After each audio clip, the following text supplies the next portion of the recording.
Kanchenjunga express ট্রেনের চাকায় কাটা পড়ে মর্মান্তিকভাবে মৃত্যু হয় অজ্ঞাত পরিচয় মহিলার।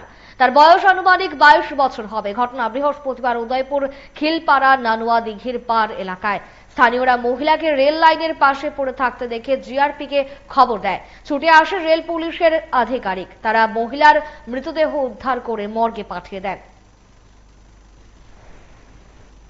সকাল 7:30 এই 8টার মধ্যে কাঞ্চনজঙ্ঘা ট্রেনে আগরতলা যাইতেছিল। কাঞ্চনজঙ্ঘা ট্রেন উদয়পুর থেকে আগরতলা। ওই ট্রেনে অনুমান মনে হয় যে একজন মহিলা, দেখতে তো মহিলা কিন্তু এখনো আইডেন্টিফাই হয় নাই, এই ডান ওভার হয়েছে।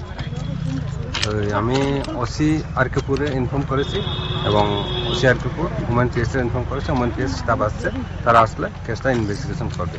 কারণ আমি হচ্ছে উদয়পুর জিআরপি, আমরা জিআরপি এখনো পিএস খুলে নাই, তাই আমরা এই কেসটা হ্যান্ডওভার করতে পারবো না, টেক ওভার করতে পারবো।